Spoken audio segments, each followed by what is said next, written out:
In previous lecture, we has been discuss the relationship between Kp and Kc.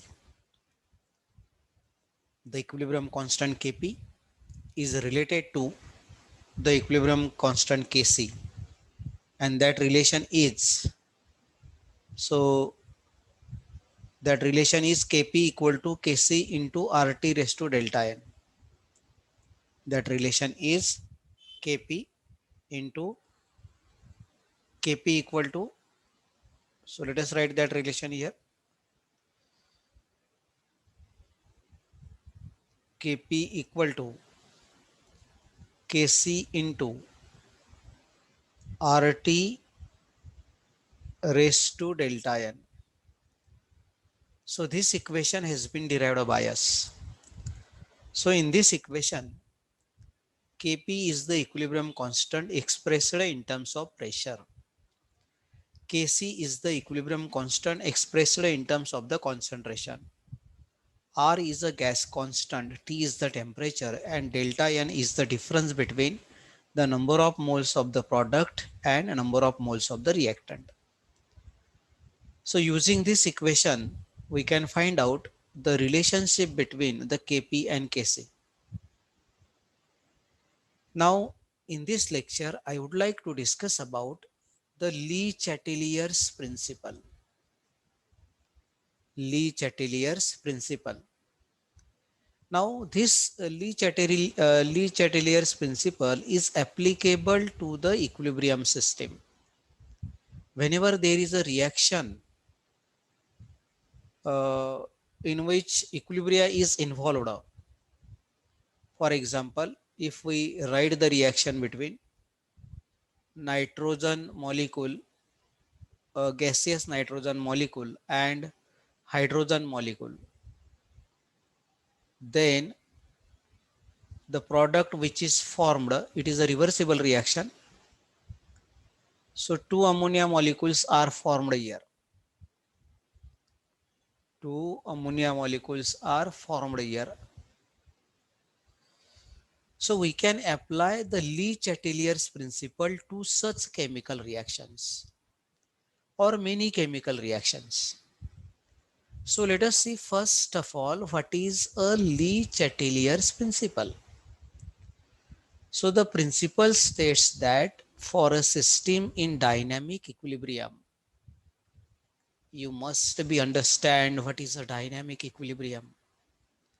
Dynamic equilibrium, it is a stage at which the rate of the forward reaction becomes equal to the rate of the reverse reaction. So Le Chatelier principle states that for a system in dynamic equilibrium,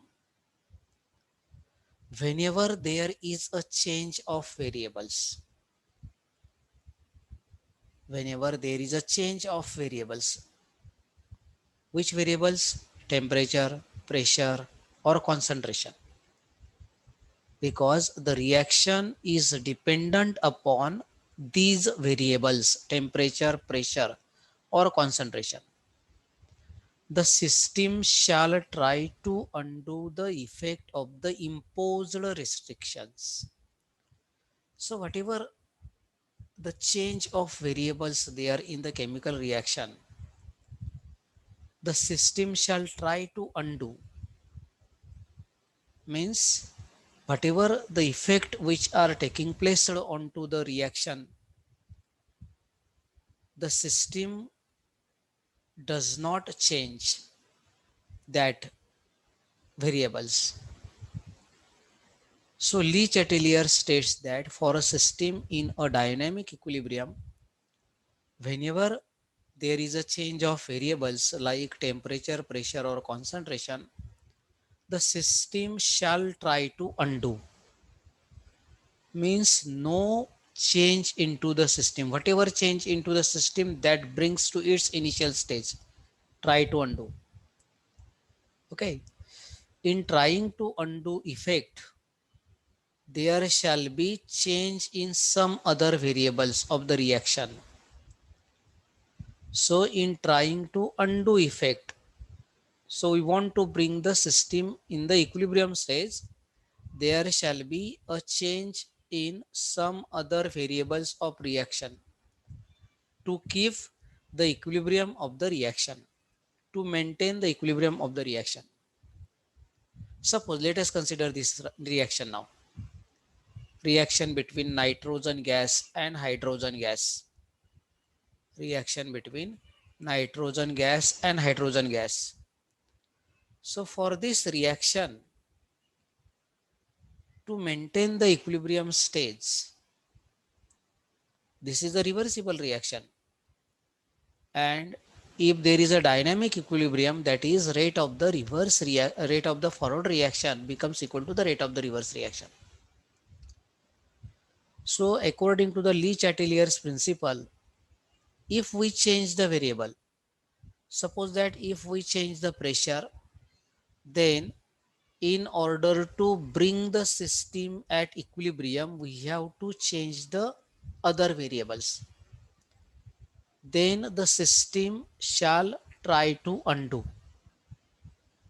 That effect will be undo. Means there is no effect of the pressure shall be takes place. By changing the other variable, suppose temperature, then we have to keep the system at the equilibrium. Suppose that if we increase the pressure, then on the same time we have to decrease the temperature. Or if we decrease the pressure, then if we increase the pressure, then we have to decrease the temperature, like that. So the effect of various variables on equilibrium in the Le Chatelier's principles are discussed as follows.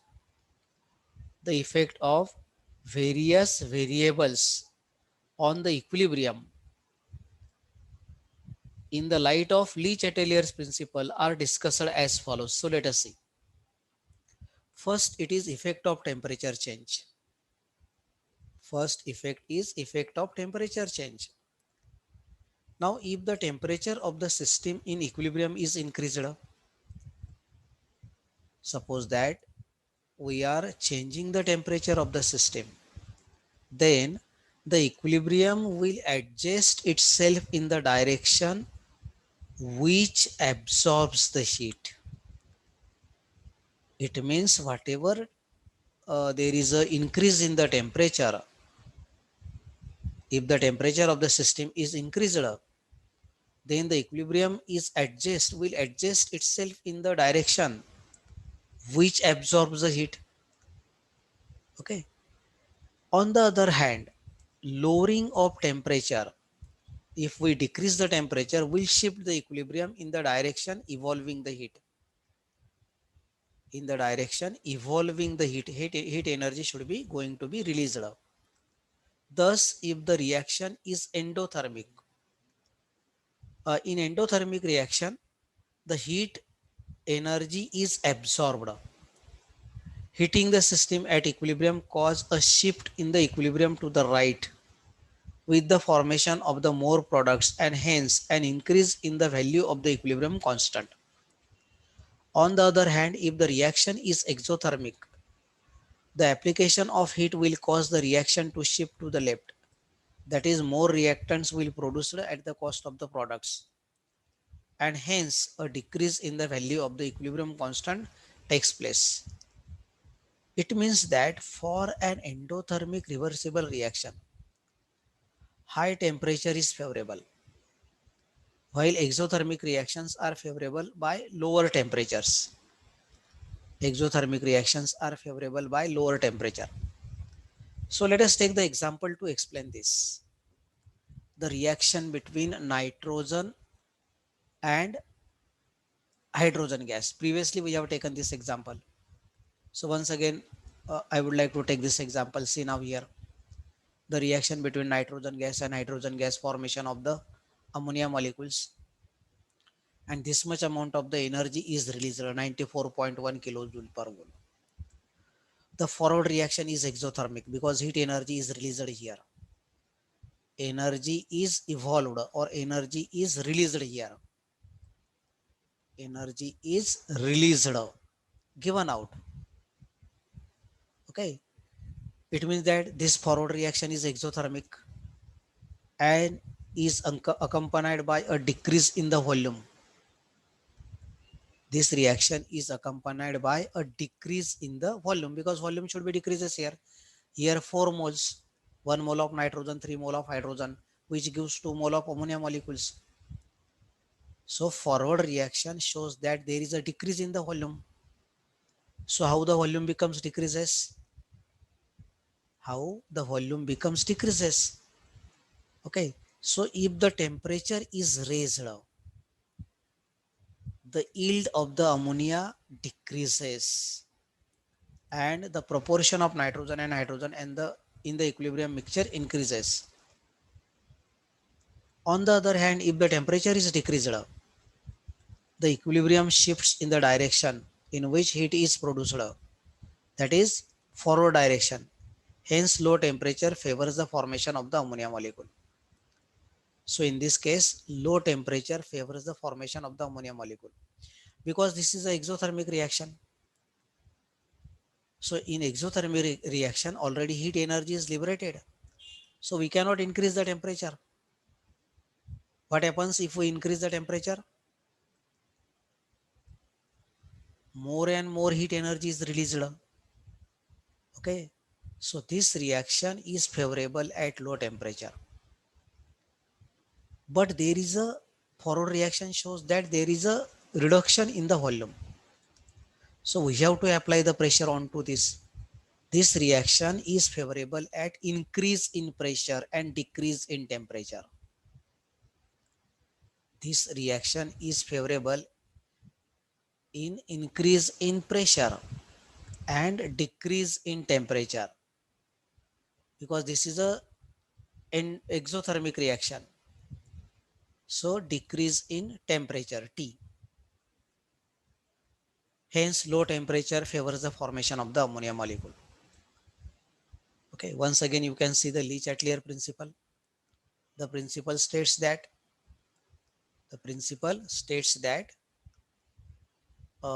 there is a change of variables like temperature, pressure or concentration. The system shall try to undo the effect of the imposed restrictions. So in this case, as the temperature becomes decreases, we have to increase the pressure. Then the system is still in equilibrium states. Okay.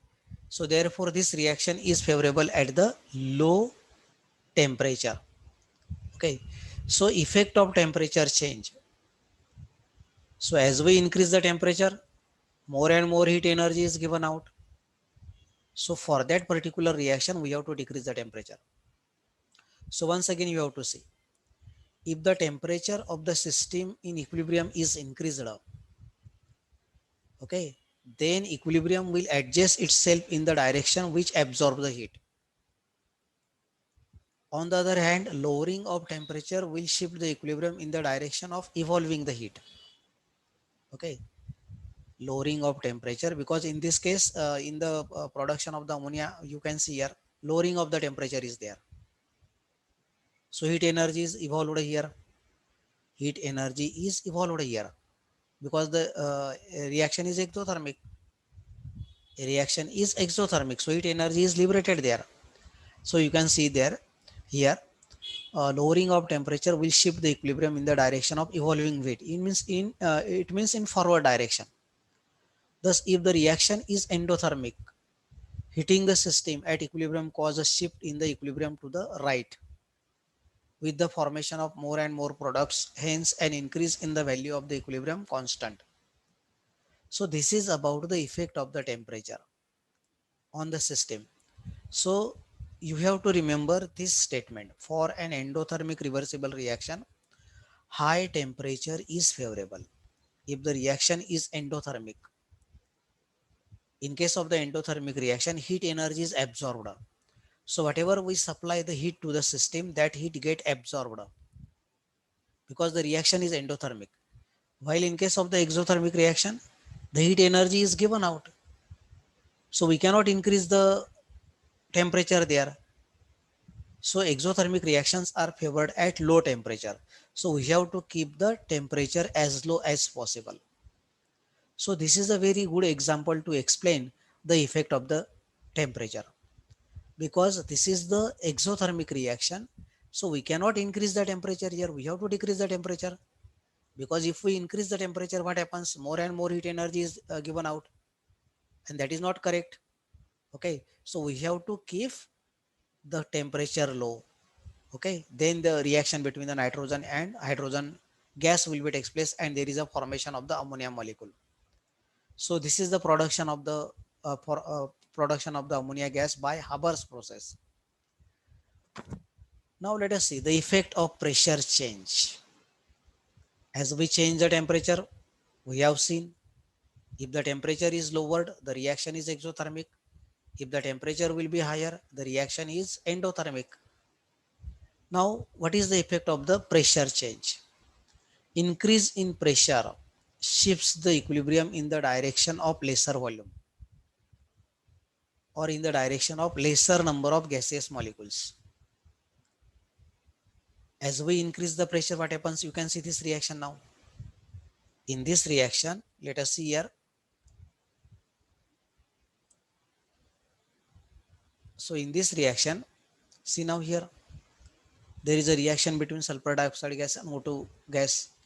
How many number of the reactant molecules? This 2, this is 1, 2 plus 1, 3. Product molecules are only 2. Okay.